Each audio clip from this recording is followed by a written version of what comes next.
Hi guys, I'm Ricky. I'm a cloud solution architect at Microsoft. This session was originally meant to be done by someone called Sharky, I think, and he was sick, so I'm filling in. So I'll do my best. So this is about deploying to AKS with Draft. Draft is something that's in preview, and that will quickly generate some boilerplate code for you to get your service into K8s. So I'll touch very briefly on Kubernetes, AKS. It's such a beast that I won't, 25 minutes doesn't really justify explaining it all. So I'll just skim past some of the core use cases of AKS, and then I'll jump into a demo of how Draft looks like and how you can use Draft to deploy. So just a briefer of what's available in Azure. So if you wanted to deploy a container today, so in terms of orchestrators, there's only really a couple. That's ACA, Azure Container Apps, that you saw Will just talk about, and of course the Azure Container Service, Kubernetes Service, sorry, yeah. And outside of that, the other stuff, container instances, app servers, function apps, they're okay if you want to deploy one container, but if you wanted to deploy a suite of containers and them talking to each other and some kind of and then you want some orchestration going on, they're not really designed for that. And on the far left, of course, you've got the VM where you can grab a bunch of VMs, install Kubernetes yourself and manage that, but you miss out on all the self-managed stuff. So whereas AKS, it's fully managed, including the master plane, which is managed by Azure, and then you have to worry about your own work nodes. So some of the top use cases for Kubernetes, it's lifting and shifting of existing workloads. So if you've got an existing workload, it's running on a VM, it can be containerized, and it could be moved into AKS, so it could be cost saving. So even if you've got some cases where there is a .NET 4.8 workload, which can only run on Windows, so you could have an AKS cluster with Windows nodes, Linux nodes, and you can take your old legacy app running as a Windows container there, along with the modern stuff. And if you want to do microservices architecture, it lends itself perfectly with that. You've got a bunch of microservices that want to talk to each other. You can bring in a service mesh that will solve that sort of problem. And then there's some kind of a machine learning element to that as well. So I'll briefly touch on all of them, and then we'll dive into a Draft, the actual brief for this presentation. App modernization. So this is where you would bring in a legacy workload or an existing workload that isn't containerized, put it on a container, and you do your CI/CD, and then you get into a K8s cluster. So the other part is the microservices side, which is you break down your existing monolith, or if you have a greenfields project, you build with the microservices architecture, and then you can deploy that into AKS. And the last one, which is an interesting one, is you can provision AKS with some GPU-based VMs, and then outsource or put your data science workload in that, and that will streamline your apps, machine learning, and everything into the one area. So a typical simplified DevOps scenario of getting a service into AKS. So you'd have some kind of an inner loop where you've got an IDE, and then you would have either a Minikube or a dev AKS cluster. You develop in there, and then you'd push it into source control, and that would kick off some kind of a CI/CD pipeline, whether it's ADO or GitHub, and it would push into ACR or any other container registry of your choice. And then there would be some kind of unit test, integration test, and even probably load test if you were going that way. And then some kind of security checks, and then it would go into your AKS cluster. So in order to do this, if you've already got something like this, then that's great. But if you're starting from scratch and you've got a non-containerized workload, you want to quickly do this to get it into AKS, how would you do that? And that's where Draft sort of comes in. It's an extension of AKS. It's open source. It's on Azure Draft. It's fully written in Go. And what it will do is it will generate an opinionated boilerplate. So it'll do the Docker file. If you show it an app which hasn't been containerized, it will generate the Docker file. It will generate all the Helm charts required, and or legacy K8 manifests. And its core scenario that it's trying to solve is it's getting an existing app that's not containerized quickly into AKS. And the tagline in the open source project is a day zero tool for getting your app into K8s fast. So the core concept of Draft are, it's got five commands. It's quite straightforward.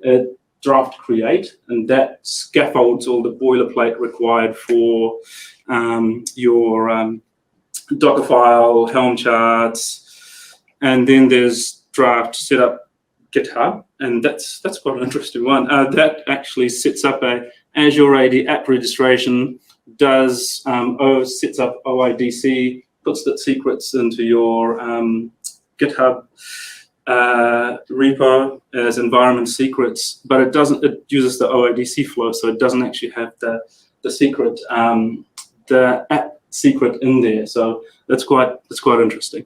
And the other one is generate workflow. So that generates a GitHub workflow for you. So when you point your non-containerized workload with these three commands, at the end of it, you'll have an opinionated GitHub workflow and OIDC set up with your AAD to get your app into K8s, which is something like that.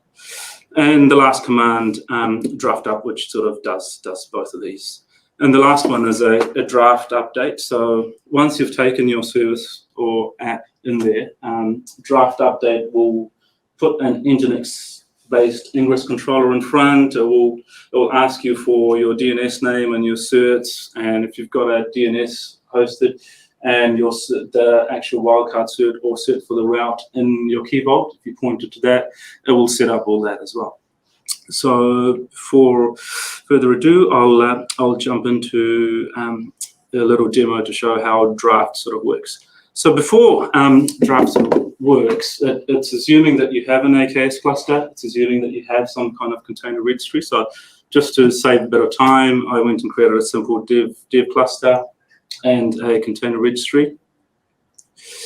And my starting point would be I've got a stock standard ASP.NET Eraser Pages or EVC app that just does something like Hello World. It's nothing about that app.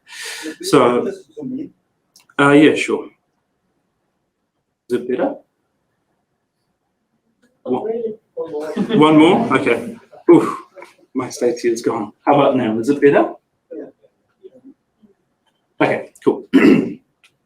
Yeah, so this is an MVC ASP.NET Core 6 app. It's no frills, and it doesn't have a Docker file or anything like that. So I want to quickly get this into my AKS cluster that I've got running.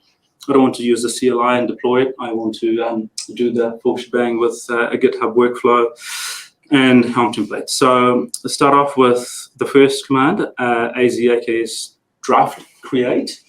If you remember, I was saying you got the create, GitHub setup, and then the GitHub workflow generation. So when I first run this, it will ask you to install the AKS Draft CLI, which I've already done just to save a little bit of time. And the interesting thing to note here is it's trying its best to detect the language. In my case, I've pointed it to an MVC app where it's detected CSHTML and JavaScript and a little bit of C#, so it's a little bit confused, saying, oh, it thinks it's a JavaScript one, so it's generated a Docker file it will generate a Docker file that's JavaScript, which I will change. It's asking me to enter the port that I want to expose my app. So in my case, I've got it exposed at 80, and it's asking what type of things I want to generate. Do I want to generate a Helm chart, or do I want to generate a plain old Kubernetes manifest, or Kubernetes manifest with customize? So in this case, for this demo, I'll just choose a Helm chart, and it's asking me for the Helm chart what port it will be. It's the same port 80, and it's asking the name of the application. So I'll give it a name. So that thinks it's generated. So the first step. So it's generated a. Let's go see what's appeared. So it's generated a bunch of Helm charts. So it's got the templates. It's got some kind of the name. It's got the deployment. And most importantly, it's got a namespace, and it's said the namespace name will be default. So all this boilerplate that it's generated, you can customize, but for the sake of this demo, I won't. It'll create a namespace called default. And we've specified it'll run on port 80. It should be somewhere here. Let's have a look. So that's the Helm chart, and that's the values file.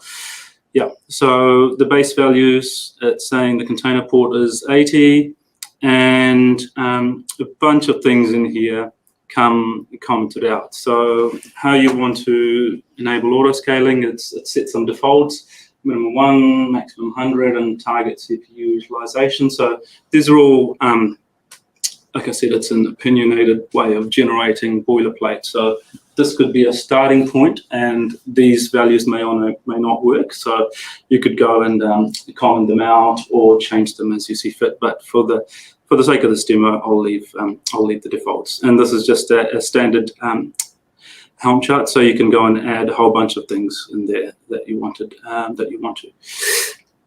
And it's got a production.yaml, so that later when we generate the GitHub workflow, it'll use this. But you can have production dev, test, and you can change the GitHub workflow. But that's what comes out of the box. And it's generated, now let me go to the charts. It's generated a .ignore file, and it's generated a Docker file. And this Docker file is not a correct one. As you can see here, it's thinks it's detected JavaScript, so it's generated an npm sort of Docker file. In my case, it's a .NET app. So I'll change that Docker file shortly. But if you had a pure .NET console app or a Go app or a pure JavaScript app, then it'll be a little bit better in detecting what it is, and it'll try to generate a usable Docker file. But at most points, you'll probably have to go in and change it or work out the Docker file, and that's quite, for the sake of this demo. For the sake of this demo, I'll have a Docker file already prepared, so I'll get rid of what it generated, and I will put my Docker file in there. So the first thing in Draft, what it did, it generated a whole bunch of charts. It's tried to Dockerize or containerize my app. I had to go and give it a hand and get the Docker file right. So now let me do a Docker build and run just to make sure that it runs locally. So command. So let's cool. So that builds, and let me just quickly run that. On this app and just see how it looks like. Cool, it's running on port 80, but I believe I've given it 8,000.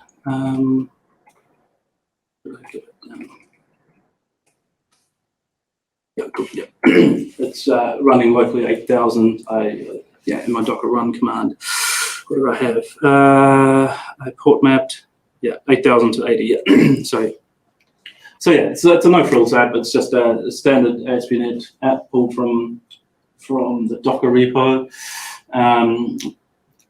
So I've taken my application, which isn't containerized. I've done a draft generate, and it generated all that scaffolding for me.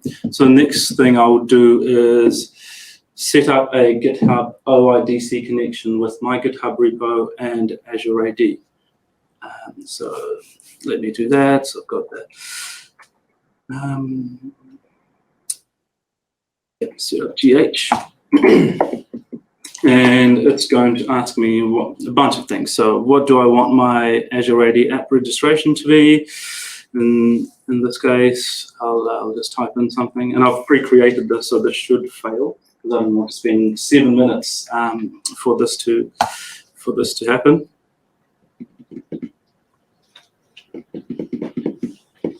And yep, and it's gone in and that's the right subscription. In my case, that's the right subscription. And it's asking for the resource group name. So I've got pre-created that. So I'll just... and it's asking for the GitHub organization. So it's my personal one.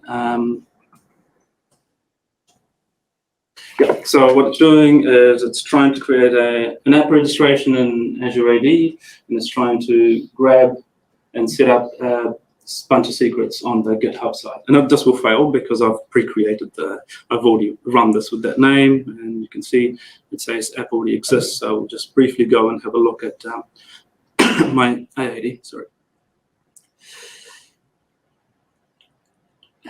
Right, yeah, cool. So if I go into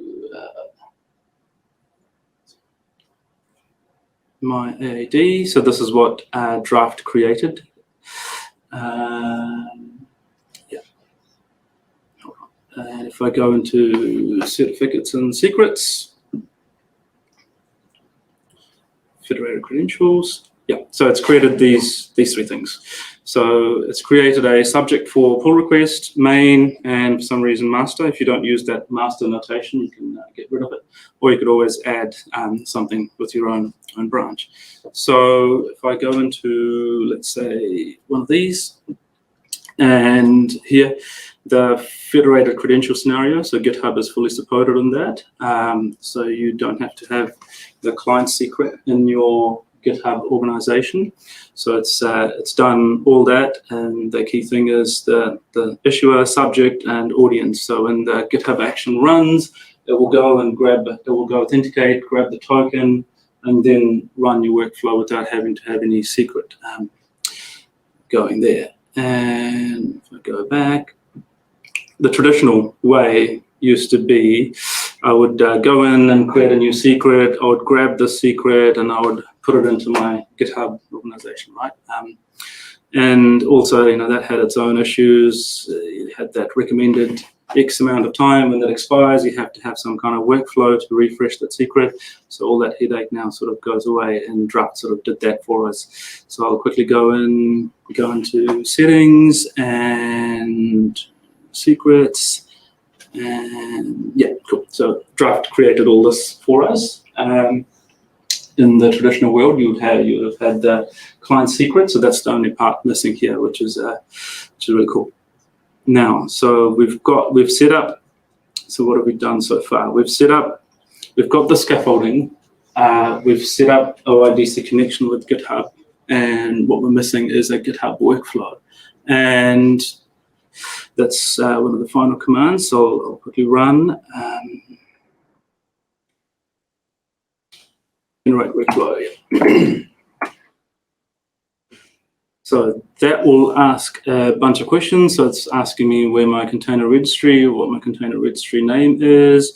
In my case, get the name. So I've got it here, and it can't be entered with .container.io or anything like that. It's just the actual name, and it's asking what I want to call my container, just for this demo, and the resource group for the cluster. Yeah, the actual cluster name. Okay, so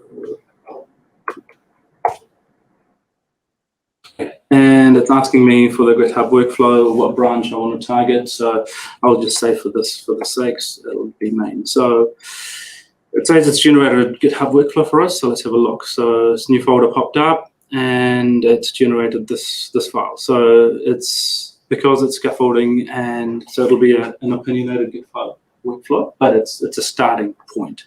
So it's got a bunch of it's targeting main. It's got a bunch of environment variables, what we gave it, the container registry name, and this is where it's pointing to that production.yaml chart file and the charts part. So you have full freedom to go and change all of this. And the first thing it's doing is it's building an image. So it's doing an Azure login, and with the three secrets that we've got there, with with the 3 GitHub secrets, which is the client ID, subscription ID, tenant ID. So this is where this Azure Login 1.43 does the OIDC for us.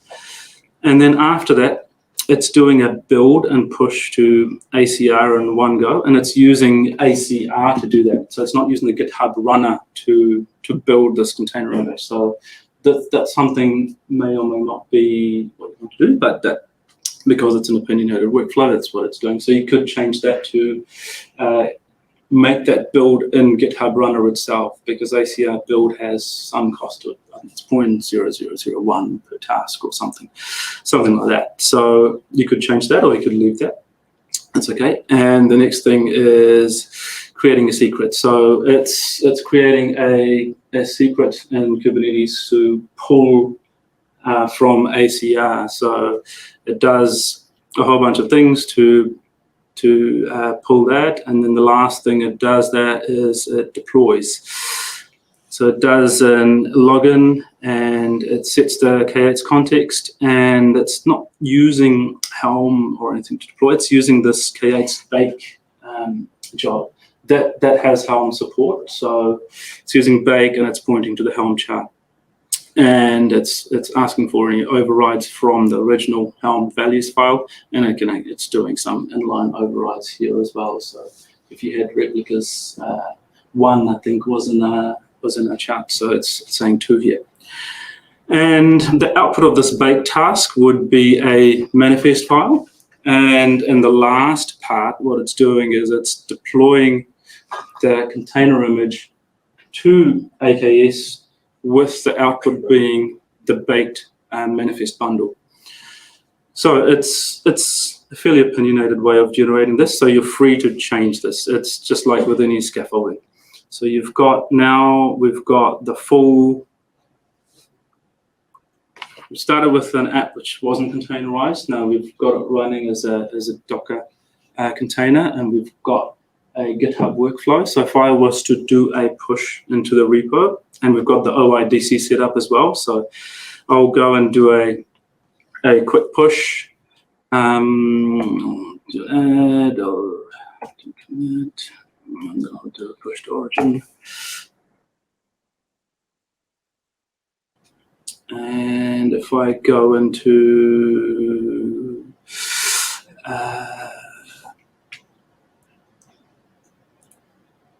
GitHub Actions, yeah, so something's spawned up, and commit message was irrelevant, and the name comes up as build and deploy, but that's all up to you to change. So in the GitHub workflow, you could change to something more meaningful, but for the sake of this demo, I'll do that. And yeah, so what it's doing, it's building the image, it's creating that container registry secret, and then it's deploying that service to Kubernetes. So using Draft, this will take a few minutes to run, so I won't waste our time with that. So I had a successful one running. So with Draft, what it's done is it's given us a really quick way of trying to do all this. And when I first saw this, I sort of asked myself, if you've got an existing way of getting your service into Kubernetes, what does this do? And the answer is not very much. So if you've already got an enterprise-grade way or a secure way of getting services into K8s, then by all means, go for it. This is more for a day zero scenario where you're starting with nothing. It'll generate an opinionated-based boilerplate for you to get started. So if I go back to my GitHub Actions, I think I'm running at a time. Yeah, so it's doing the deploy. It'll eventually deploy, and if I go into AKS, quickly just have a look.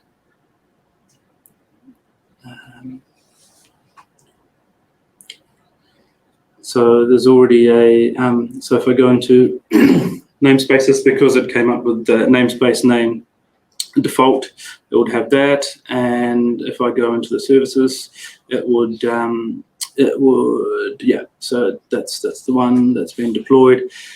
It's got some kind of an IP, so now that's served via Kubernetes. And as you can see, it's not secure and it's IP based.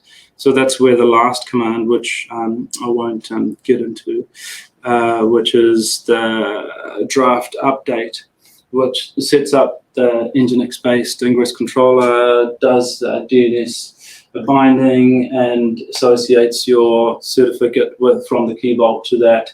And that would, at the end of it, you wouldn't have this. You'd have a nice DNS name and you'd have an HTTPS. But just for the sake of this demo, I won't do that because I don't have those certs. And if I go to, so that's succeeded. So very quickly, what have we done? So we've Dockerized an existing application. We've done some Helm charts, and we've generated a workflow, all using Draft, which in the previous world, you'd have to hand code all this yourself or grab bits and pieces. It's given you a starting point to do that workflow, and that's what it is. It's a starting point. It's not the end result. And I think that's where I'll end. And thank you for listening. And if you have any questions, please fire them out.